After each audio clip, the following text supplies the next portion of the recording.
कर्मकांड का मामला इनका अलग है। हर चौथे पूर्णिमा को ही लोग चार पूर्णिमा पूर्ण मास, 4 पूर्ण मासों में होने वाला उसका नाम चतुर्मास। इतना ही सीधी सीधी बात है। वैश्वदेवाधिकरण श्लोक हो गए थे। चातुर्मास याग से 4 पर्वाणि, चातुर्मास याग का 4 पर्व होते हैं, 4 पूर्णिमाओं में होता है। एक पूर्णिमा करो, फिर 2 छोड़ो, 3 हो गया, चौथी, फिर 2 छोड़ो, फिर चौथी, फिर 2 छोड़ो, फिर चौथी, चौथा चौथा चौथा चौथा, इसलिए उसका नाम चातुर्मास। हर चतुर्थ मास में किया जाने वाला होने से चातुर्मास नामक याग हो गया।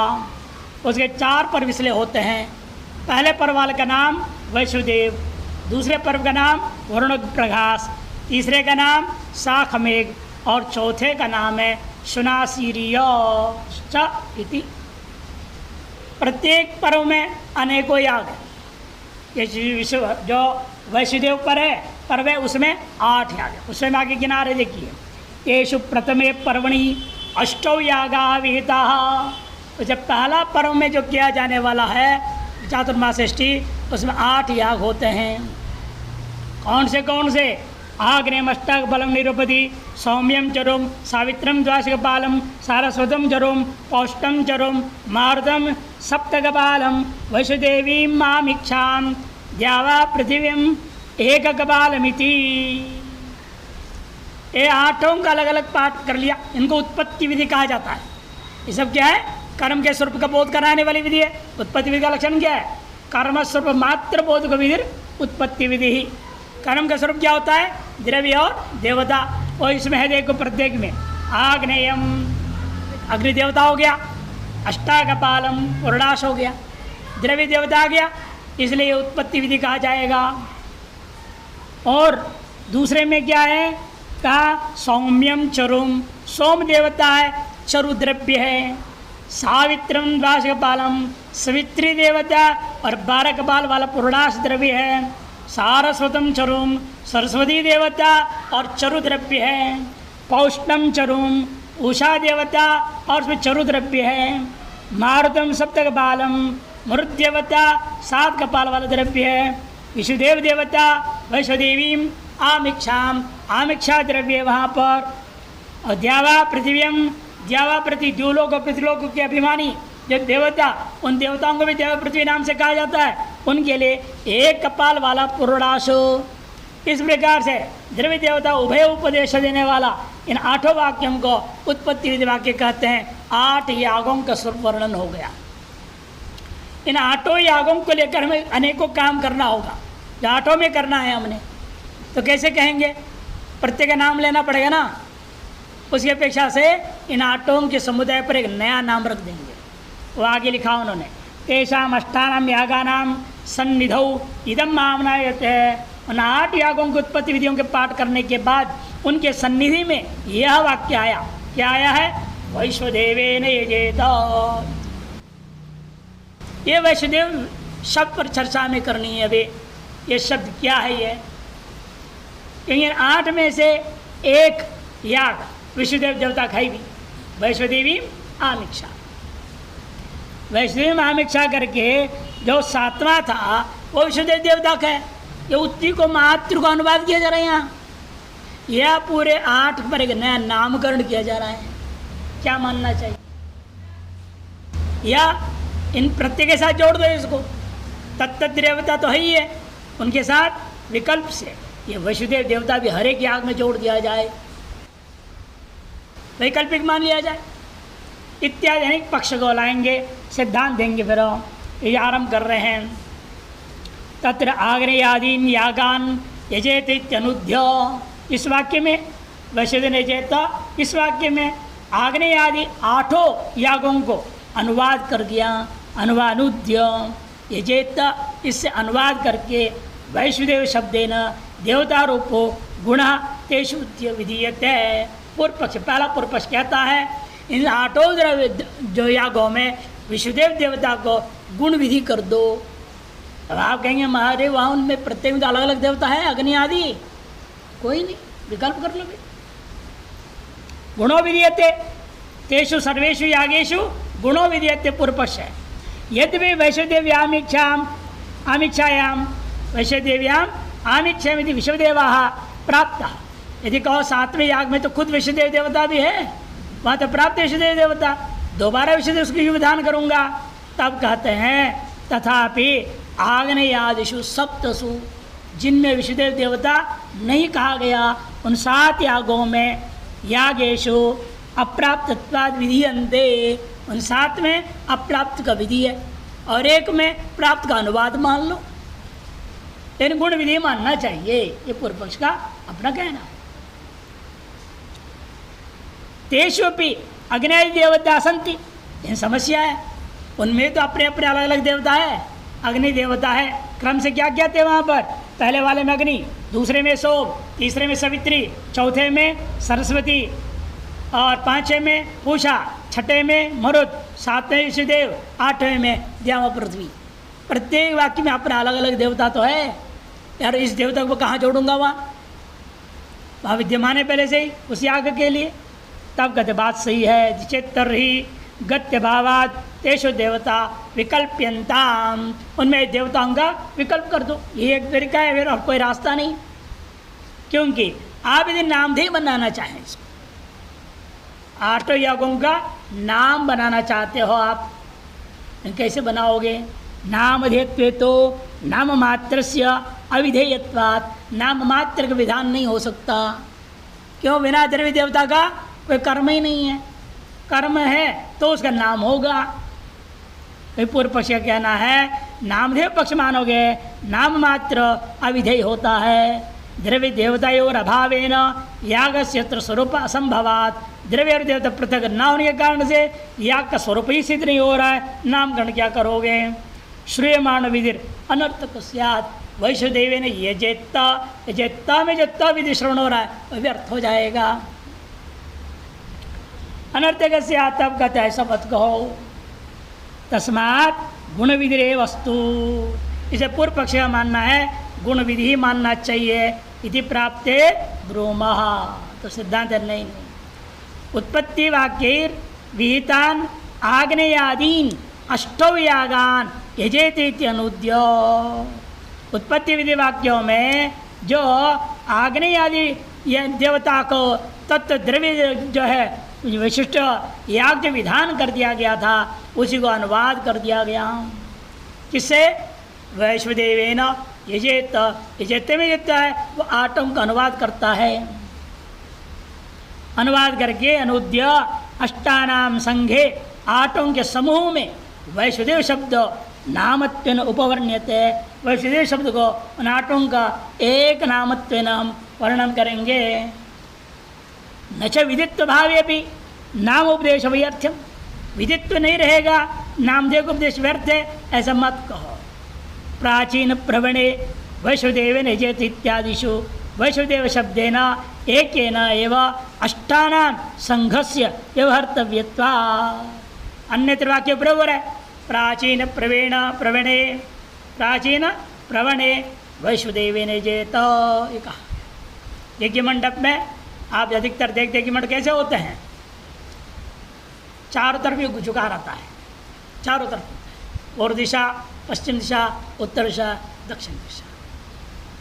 और अंदर जो यज्ञ मंडप बड़ा है, बीच में भी होता है, 8 खंभा रख करके बीच में होता है, उसके बीच में हवन कुंड होता है। तो वैश्वदेव संबंधी याग ये सकल कर्म कहाँ करना है? प्राचीन प्रवण, पूर्व की ओर जहाँ झुकाव है उस हिस्से में जाकर कार्य करो, विधान कर दिया। अवाक्य वैश्वदेव करो कहने का मतलब क्या है? 8 याग वही करना है। एक संग समूह में नाम का प्रयोग कर से लाभ हुआ कि नहीं हुआ? प्राचीन प्रवेणा, मैंने पूर्व दिशा की ओर झुका हुआ है यज्ञ मंडप, जहाँ उस क्षेत्र में ही जा करके वहीं नीचे आप वैश्वदेव याग करो, मतलब वैश्वदेव नाम से 8 याग ग्रहण हो जाएंगे, लाभ है। से विधि नहीं है मत करो, संज्ञा को लेकर अन्यत्र विधि भी हमें उपलब्ध है।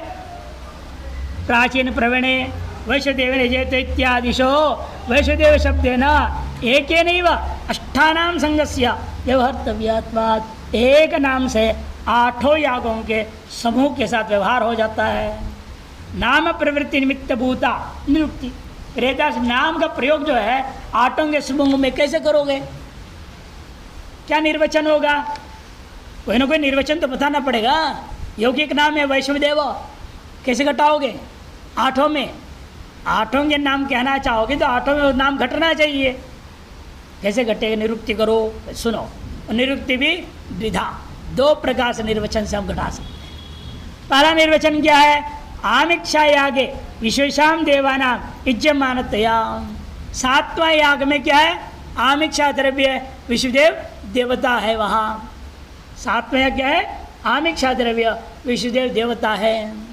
तत्सन्निहितेन पठित तत्सहचरितार्थानां सहचरितार्थानां सर्वेषां क्षत्रिन्यायेन वैश्वदेवत्वम्। उसके साथ में आगे पीछे पठित कुल अन्य जो सात है, और जो उसके पीछे भी है, ये सातवां है।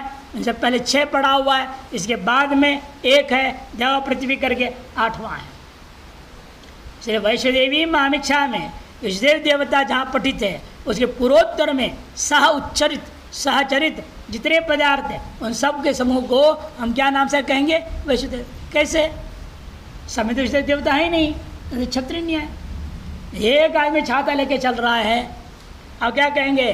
क्षत्रिणो यंती। सब छाते वाले जा रहे हैं, भले एक जा रहा है तो भी आप छाते वाले के साथ चलने वाले को भी छाता वाला कह देंगे। आप ये क्षत्रिय न्याय कहा जाता है। उस न्याय से यहाँ पर भी होगा। एक याग विश्वदेव देवता का है, उसके सच जितने भी है वो सबको विश्वदेव नाम से कहने में कोई दोष नहीं है। क्षत्रिय न्यायेन वैश्वदेवत्वम। अथवा दूसरा अर्थ लो, विश्वे देवा। विश्व मने सर्वे, अनेके, सर्व का पर्यायवाची ले लो। विश्व, विश्व मने अनेके देवा। कितने देवता है यहाँ पर? इन 8 में 8 यागों का प्रत्येक अलग अलग होने से 8 देवता है। 8 देवता है यहाँ। इसलिए विश्वे अनेके देवा अष्टानाम कर्ता रह। देखो, 8 के कर्ता इति वैश्वदेवत्वम। तथा च ब्राह्मणम। इस ऐसे करने में क्या प्रमाण है आपके पास? इस प्रकार से निरुक्ति निर्वचन कर रहे हो, व्युत्पत्ति बना रहे हो, क्या प्रमाण है? सुनो, ब्राह्मण भाग में कहा गया है यद विश्वे देवा समयजंत तद वैश्वदेवस्य वैश्वदेवत्वम इति। जिसने अनेक देवताओं ने मिलकर याग किए, अनेक देवताओं से किया गया याग होने के नाते उनके ही विश्वदेव का विश्वदेवत्व नाम पड़ा है। नहीं तो विश्वदेव नाम पढ़ना ही बेकार है उनका। देवताओं के समूह का नाम विश्वदेव है। कहते यद विश्वे देवा, जो यह अनेकों देवता लोग मिल करके समयजंत याग किए थे, यही यही विश्वदेव की विश्वदेवत्व है, समझो। देवता विकल्पस्तो समान बल प्रभावात न युज्यत है। और पूर्व पक्ष ने कहा देवता वहाँ उत्पत्ति शिष्ट देवता है, उसके उत्पन्न शिष्ट के साथ विकल्प कर दो। उत्पत्ति शिष्ट में है ना, उत्पत्ति विशिष्ट में नहीं उपदिष्ट। उत्पत्ति वाक्यों में उपदिष्ट देवता है पहले से ही, उसको उत्पत्ति शिष्ट देवता कहा जाएगा। और इन सबको अनुवाद कर जो अंत में जो कहा, इसको भी देवता मानोगे, इसको क्या कहा जाएगा? उत्पन्न शिष्ट देवता। उत्पन्न शिष्ट देवता की अपेक्षा से उत्पत्ति शिष्ट देवता प्रबल है। क्यों? कर्म के स्वरूप वाक्य में विद्यमान है वो। ये तो अनुवाद मात्र ही है, बाद में जो है वो अनुवाद मात्र है। अनुवाद हमेशा प्रबल होता है, विधि ही प्रमाण होता है। विधावेव प्रामाण्यम नानुवादे, ये नियम है। विधि में ही प्रामाण्यता होती है, कभी भी अनुवाद में नहीं। इसीलिए तो कहते हैं देखो कि देवता का विकल्प नहीं मान सकता, कि समान बल हो वही विकल्प होता है। एक पक्ष दुर्बल एक पक्ष प्रबल हो, वहाँ विकल्प नहीं हो सकता। अग्नि उत्पत्ति शिष्टत्वात् देखो प्रबला। अग्नि आदि देवता कैसे हैं? उत्पत्ति विधि वाक्य में उपदिष्ट होने के नाते, उत्पत्ति शिष्ट होने के नाते ये प्रबल है। और विश्वे देवा उत्पन्न शिष्टत्वात् दुर्बला। उन्हें 8 का अनुवाद करके आपने नाम में प्रयोग किया, वैश्वदेवेन यजेत, है ना, जो अनुवाद किया हुआ है, इसलिए उत्पन्न शिष्ट कहा जाएगा इसको। इसमें दुर्बलता रहती है। तस्मात् वैश्वदेव शब्द कर्म नामधेयम, इसलिए वैश्वदेव शब्द को कर्म का नामधेय मानना चाहिए। अत्र गुरुमतम माह, यहाँ गुरुमत कार्य देखिए, गुणमत क्या है? हाँ, गुणनामत्व संदेहाद अप्रमाचोदन्य तिच्छेत नोक्त न्यायेन संघस्य नामधेयत्व निर्णया। गुरुमत का कहना है गुण विधि है या नाम विधि है, यह संशय हो रहा है। यहाँ विष्णुदेव देवता रूपी गुण का विधान करूं, ये विष्णुदेव का या नामकरण करूं, यह संशय हो गया। संशय कस जो हो गया वह अप्रमा हो जाएगी। इसे वैष्णुदेव नहीं देता, यह विधिवाक्य अप्रमा हो जाएगा। यदि चेत न, ऐसा मत। उक्त न्याय ना, उक्त न्याय क्या क्या? तभी दो न्याय बताया। एक तो क्षत्रिय न्याय लगा लो, सर्वे देवता समय जंत, इसके आधार पर भी वैष्णुदेवत्व मान लो। उसके आधार पर संघ माने समूह का यह नाम मानना चाहिए। नाम देवत्व निर्णयात जो है उक्त न्याय न संघ से नाम देवत्वनाथ, जो ये 14 विधि अप्रामाणिक नहीं है, प्रामाणिक ही होता है। इस श्लोक का स्पष्ट अर्थ व्याख्या कुछ नहीं कर रहे, इसीलिए 12वां अधिकरण आरंभ होता है। 12वां अधिकरण है वैश्वानराधिकरणम।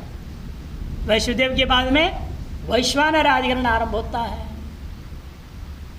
यद्वाचकपालेष्टेर वैश्वानर्या अनंतरम श्रुतम अष्टाकपालादि तद्गुणोन्नाम वास्तुति अंतर्भावादष्टतादेर नाम स्यादग्निहोत्रवत् द्रव्यम द्रव्यांतरे नोच्छेद गुणस्तर्री फलेत्वसौ वाक्यैक्य मुपसंहारात् विस्पष्टं तत्व बाध्यते नाना गुण विधौ तस्माद् अंशद्वारांशि स्तुति ही। देखिए काम्य इष्टियों का प्रकरण में एक वाक्य आया, वैश्वानरम द्वाश कपाल निर्वपेत पुत्रे जाते। यदि किसी पति पत्नी के घर में पुत्र पैदा हो जाए, उनको क्या करना चाहिए? द्वादश कपाल वाला वैश्वानर देवता के संबंधी याग करना चाहिए। वैश्वानर देवता द्वादश कपाल वाला पुरुषाश से याग करना चाहिए। ये आ गया। उसका नीचे अनेक वाक्य आ रहे, जैसे अभी आपने देखा था ना, अनेक वाक्य पढ़ा 8, फिर बाद में वैष्णुदेव ने जीता आ गया। और यहाँ पर 12 कपाल वाला सबसे बड़ा संख्या वाला पहले आया, फिर छोटे संख्या वाले नीचे आते गए अलग अलग फल के लिए। क्या क्या है देखिए वाक्यों को। उन वाक्यों में क्या हो रहे, पहले श्लोक में अर्थ सामान्य ले लीजिए। तो द्वादश कपालेष्टेर वैश्वानर्या अनंतरम, वैश्वानरी जो द्वादश कपालेष्ठी के अनंतर क्या हुआ? श्रुतम अष्टकपाल आदि 8, 9, 10, 11 सब 12 के अंतर्गत संख्या वाले ही, उस संख्या वालों को गिना दिया, अलग अलग फल बता दिया वहाँ पर। अब वहाँ विचार करना है उनको, क्या करना? तद्गुणो नामवा स्तुतिर्वा, क्या किया जाए? गुण माना जाए, गुण विधि माना जाए, या यहाँ भी समूह का नाम माना जाए, या स्तुति मात्र किया जाए? कौन सा पक्ष लिया जाए? अंतर्भावादष्टता देर नाम स्याद अग्निहोत्रवद। 8, 9, 10, 11 ये सब क्या है? 12 में अंतर्भाव हो जाता है। इसलिए 12 जो संज्ञा समूह, जो 7, 8, 9, 10, 11 कपालों का वर्णन किया गया, इस समूह का नाम बना दो इसको। पूर्व पक्ष कह रहा है 8 आदि संख्या है, 12 में अंतर्भाव हो जाने से 12 वाले को अग्निहोत्र आदि के समान इसका नामकरण मानिए। तब क्या नामकरण कैसे मानेंगे? द्रव्यम द्रव्यांतरे नो चेत, एक द्रव्य दूसरे द्रव्य के साथ तादात्म्य कैसे कर देंगे? अलग अलग द्रव्य बता दिए इनमें। भाई 12 कपाल में 8 कपाल कैसे हो जाएगा? ये 12 कपाल वाला रोटी बड़ा होगा, 11 कपाल वाला रोटी उससे छोटा होगा, 10 कपाल वाला उससे भी छोटा होगा, 9 उससे भी छोटा, 8 उससे भी छोटा, 7 कपाल वाला उससे भी छोटा होगा। ये छोटे छोटे रोटियों को अलग अलग बना के 12वें में अंतर्भाव करो, कैसे होगा? वो चूरा बना दे, उनको सब चूरा बना के 12वें मिला दें। वहाँ जो संख्या की बात है 50 न्याय, वो अलग चीज़ है। वो यहाँ लागू आप कर रहे हो कर्मकांड में, द्रव्यों में तो नहीं हो सकता ना। एक द्रव्य के दूसरे द्रव्य में अंतर्भाव कैसे करूँगा मैं? द्रव्यम द्रव्यांतरे नो चेत, अंतरो नहीं हो सकता, जैसे कहते हो तर्रि गुण फलेत्वसो, प्रत्येक का फल अलग अलग है, अलग अलग कामना से अलग अलग विधियाँ है, गुण विधि मान लो। वाक्य उपसंहारात, ये समस्या है, ये भी नहीं हो सकता गुण विधि कि सकल वाक्यों की मिला करके एक वाक्य तक करता हुआ अंत में उपसंहार किया गया है। विस्पष्टम तत्व बाध्यते, स्पष्ट जो सर्वोपसंहार जो किया गया है वह प्रत्येक के अलग अलग अस्तित्व को बाध देता है। ऐसे प्रत्येक अलग अलग गुण विधि हम नहीं मान सकते। नाना गुण विधो, नाना गुण विधि में विस्पष्ट जो उपसंहार किया गया है उसके द्वारा बाधित हो रहा है। इसे क्या करना चाहिए? तस्मात् अंशों के द्वारा अंशी का स्तुति मान। 7, 8, 9, 10, 11 एक अंश है, किसके? 12 रूपी अंशी का। इनके पृथक फल कथन के द्वारा अंशी का जो मुख्य फल है उसकी स्तुति की जा रही है। अच्छा, स्तुति परक मानना चाहिए, अर्थवाद परक मानना चाहिए इसको, नाम परक नहीं, ये सिद्ध किया। देखिए विषय वाक्य आरंभ रहे, कामेष्टि कांडे श्रूयते। विषय वाक्य को आरंभ करने के लिए कह रहे हैं कामेष्टि व कांडे श्रूयते। वैश्वानरम द्वाशकपाल निरूपेद पुत्रे जाते। उसके बाद आया यद दष्टा कपालो भवति गायत्री वैनम ब्रह्मवर्चसेन पुनाति। गायत्री व एनम, एनम मैंने पुत्रम, गायत्री के द्वारा ही उस पुत्र को ब्रह्मवर्चस्व के द्वारा रक्षा कर देता है, पवित्र कर देता है।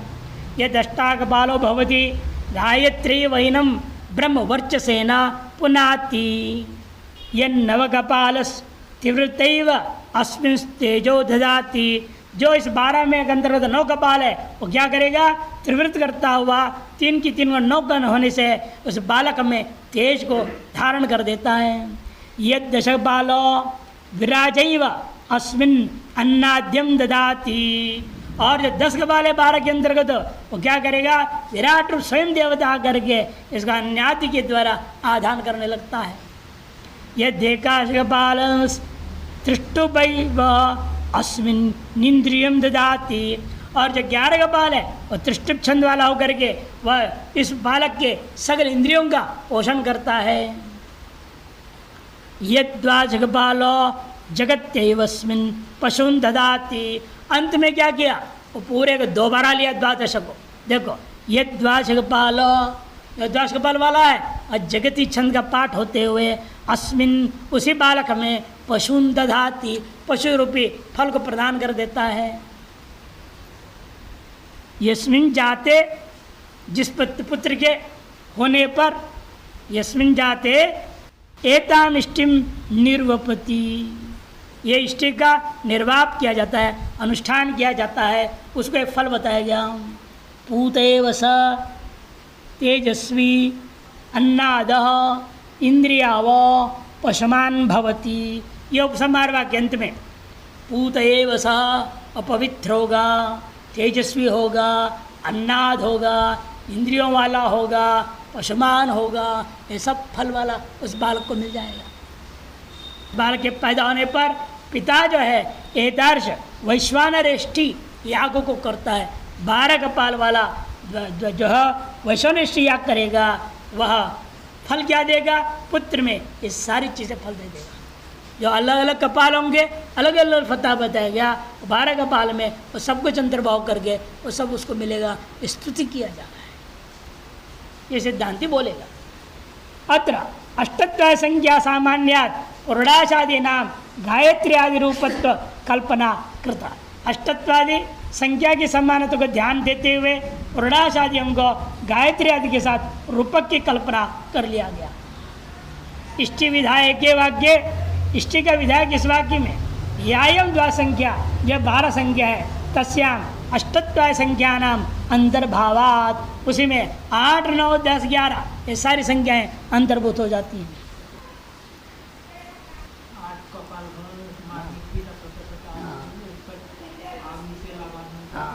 मिट्टी का सकोरा होता है, बताया था मैंने। ये जो है सरिया रखे जाएंगे, पत्थर है यहाँ पे, पत्थर पर सरिया रख दिया, अब यहाँ एक कपाल रखेंगे, यहाँ एक कपाल रखेंगे, इधर एक रखेंगे, इधर एक, इधर एक, इधर एक, ऐसे करके रखते जाओ। 8 रखना, 9 रखना, 10 रखना, 11 रखना, 12 रखना, 16 रखना, 18 रखना। जितना उतरे कपाल मिट्टी के सकोरे उसको गीले करके रखना। पुरडाश क्या होती है? पुरडाश क्या है? चावल की पिसा हुआ आटे का रोटी। उसको इस पर रख करके पलट के पकाया जाएगा। इसे इसको गीला किया जाता है ताकि आग से उसके बाष्प निकलेगा। नहीं नहीं नहीं, गोल गोल गोल गोल होता है ताकि उसके बीच में से जो गैप है ना, गैप में से आग भी तो आएगा, तभी तो पकेगा वो। सकोरे होते इतने इतने छोटे छोटे होते थे पहले। आजकल जो 2 टैप बना दिया ना, इसलिए आपको मालूम नहीं हो रहा है। वो सकोरे कहा जाता है। उन सकोरों के ऊपर रखना 8 सकोरा, 9 सकोरा, 10 सकोरा, 11, सब पे रखने की शैली अलग अलग है, क्रम अलग अलग होता है। हाँ, वही संस्कृत में कपाल है, हिंदी में सकोरा है। अरे कर्मकांड में मीमांसा है, अर्संग्रह पढ़ रहे हो, मूर्ति का कपाल थोड़ी कह रहे हैं। तो इष्टि विधायक के वाक्य गायत्री आदि रूपत्व कल्पना से कर दिया गया। इष्टि विधायक वाक्य में यायम द्वा संख्या, जो ये द्वा संख्या है, तस्याम अष्टत्व संख्या नाम अंतर्भावात 8 आदि संख्या उसी में अंतर्भाव हो जाते हैं। सत्ता संख्या निमित्तीकृत्य, उन संख्याओं का निमित्त बना करके अग्निहोत्र शब्द के समान अष्टाकपाल शब्दों को भी कर्म नाम अधेयानी इति एक पक्ष, उन सबको कर्मधानी माननी चाहिए। यह पहला पक्ष है। नादर द्वादश कपाल शब्द संज्ञा पर। दूसरा कहते हैं नहीं नहीं, यह द्वादश कपाल शब्द संज्ञा पर नहीं है, यह द्रव्य पर के पूर्णाश पर है। 12 कपालों के ऊपर पकाया गया जो बहुरी समास है यहाँ पर। द्वादशसु कपालेषु संस्कृत तत् संस्कृतम व्याकरण है। वहाँ कहा गया है 12 कपालों पर रख करके पकाया हुआ जो वस्तु, उस वस्तु का नाम है द्वादश कपाल। या संख्या से कोई लेन देन नहीं है, वो पुरुडाश से मतलब है यहाँ पे। नात्र द्वादश कपाल शब्द संज्ञा पर, किंतु पुरुडाश द्रव्य पर। देखो पुरुडाश द्रव्य पर है। द्वादशु कपालेषु संस्कृत इति व्युत्पत्ति है। एवं इसी प्रकार से अष्टाकपाल शब्दापि, अष्टाकपाल शब्दों को लेना।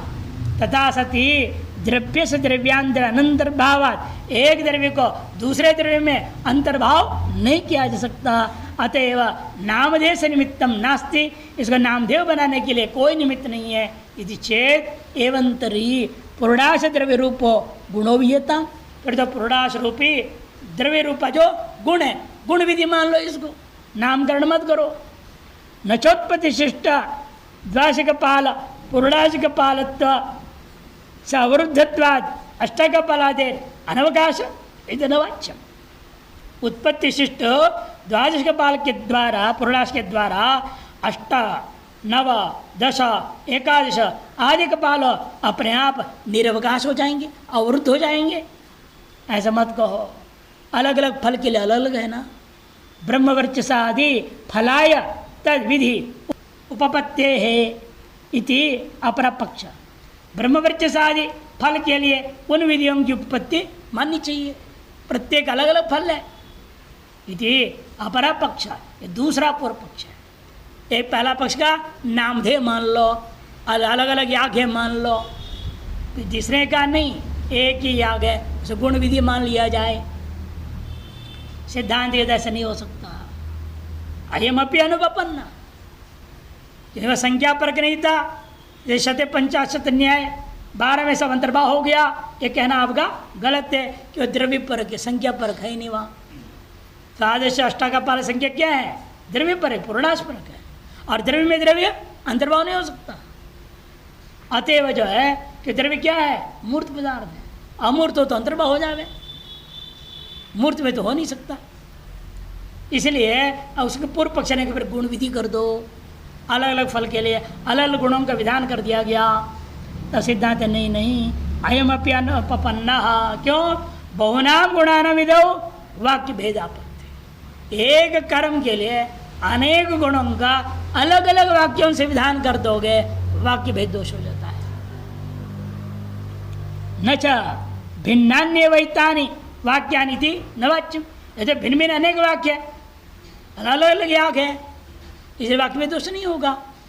इधन च वाच्यम वैश्वानरं द्वाशपालम निरूपेत इति विहितस्य यस्मिन् जाते एताम इति उपसंहारेण। शुरू क्या किए थे? वैश्वानरं द्वाशपालम निरूपेत से शुरू किए थे, और समापन उपसंहार वाक्य में क्या बोला? उस बच्चे के उत्पन्न होने पर उसी का अनुवाद किया है, उसी का अनुवाद करके बोल रहे हैं उपसंहार वाक्य में। विहितस्य यस्मिन् जाते एताम इत्यादि उपसंहारेण वाक्यिकत्व अवगमात, वाक्यिक वाक्यता निश्चय हो रहा है। तस्मात् अंशैर अष्टाकपालादिवीर अंशी द्वाशकपाल स्तूयते। अंशभूता अष्टाकपालादियों के द्वारा अंशी जो द्वाशकपाल है उसकी स्तुति किया जाता है, यह निश्चय करना ही उचित है। अत्र गुरुमतम, इसी में गुरुमत बता रहे। अगुणत्वाद नामत्वाद न मंत्रत्वाद अन्वये अष्टत्वाद्य प्रमाणं चेत नार्थवादतयान्वया। अगुणत्वाद, गुण भी नहीं हो सकता, नाम भी नहीं हो सकता, अमंत्रित्वाद कोई मंत्र भी नहीं है, इसलिए इन वाक्यों को कहीं भी हम अन्वयी नहीं कर सकते, व्यर्थ है, अप्रमाणित है। अष्टत्वादि वाक्य अप्रमाणम ये कहते हैं, तो सिद्धांत है नहीं। अर्थवादत्वेन अन्वयात, अर्थवादत्वेन हम जब अन्वय कर सकते हैं, वाक्य का अनन्वय का दोष है, तो उपक्रम और उपसंहार वाक्य के साथ मिला करके वाक्य के वाक्यता करते हुए बीच में जितना भी है अंशांशी भाव से सबको हमने ग्रहण कर लिया, इसलिए कहाँ अन्वय नहीं है, सबका अन्वय हो गया। द्वादश कपाल के साथ ही सबका अन्वय हो गया। तो उपक्रम और उपसंहार में द्वादश कपाल वाला वैश्वानर को लिया गया है। बीच में जो 8, 9, 10, 11 कहा गया वह अंश है, अंशों के द्वारा अंशी 12 कपाल का पूर्णांश की स्तुति की जा रही है। 8 कपाल से करते तो थोड़ा फल मिलता, 9 से करते थोड़ा और मिलता, 10 से और अलग फल मिलता, 11 से कुछ और मिलता, इन 12 से कर देने से ये सब फल मिल गया, ऐसी स्तुति है। उक्तरीत्या गुणत्व नामत्व च न समझे, गुणत्व नामत्व नहीं हो सकता। उत्तम पुरुष होना जरूरी है। मंत्र सिद्धि के लिए क्या होता है? यह मंत्र मालूम होने के लिए पहले पहचान दिया था ना, अनेकों चीज़ें बता दिए थे, वो पहचान है, वो चीज़ रहेगा उस वाक्य में, उसको मंत्र माना जाएगा। लेकिन वो है ही नहीं। उत्तर पुरुष आमंत्रण, उत्तम पुरुष आमंत्रणाद्य भावात, उत्तम पुरुष होना चाहिए या आमंत्रण होना चाहिए इत्यादि अनेक जो बताया गया था हेतु, उनमें से एक भी ना होने के कारण से इसको मंत्र करके अन्वय भी नहीं कर सकते। अतः अष्टकपालादि नाम अनन्वयात, किसी विधि के साथ अन्वय न होने से अप्रामाण्यम वाक्यस्य, इन सगल वाक्यों में अप्रमाणता आ जाएगी। चेद्वैवाम स्थावकत्वेन अन्वयस्य उक्तत्वात्, स्तुति परकत्व लेकर के अर्थवाद रूपेण इन 8, 9, 10, 11 वाले जो वाक्य है उन वाक्यों को 12 वाले वाक्य के साथ अर्थवाद रूपेण हम अन्वय कर देंगे। स्थावकत्वेन अन्वयात् इत्युक्तत्वात्। इसके बाद आता है 13वां अधिकरण। 13वें अधिकरण है त्रयोदशाधिकरण मारचेति तत्सिद्ध्यधिकरणम, सिद्ध्यधिकरण नाम से अधिकरण है। इससे पहले इसको थोड़ा जानिएगा। मीमांसा दर्शन में कई विशेष पेटियां हैं, पेटी, उसको पेटिका बोलते हैं। अब यहाँ जो चल रहा है वाद पेटिका है। एक समूह एक ही विषय के लिए विस्तार पर चर्चा कर लेंगे। 13 से 18 तक 6 अधिकरण, इन 6 अधिकरण मिला के एक नाम है वाद पेटिका। यह है वाद पेटिका। बाद में आएगा ऐसे ही भक्ष्य पेटिका, अलग अलग पेटिका। पेटिका माने पेटी, बक्सा। व्यवस्थित रूपेण 6 अधिकरणों को एक विषय संबंधी चर्चा को रख दिया गया, इसे उसका नाम पेटिका बोलते हैं।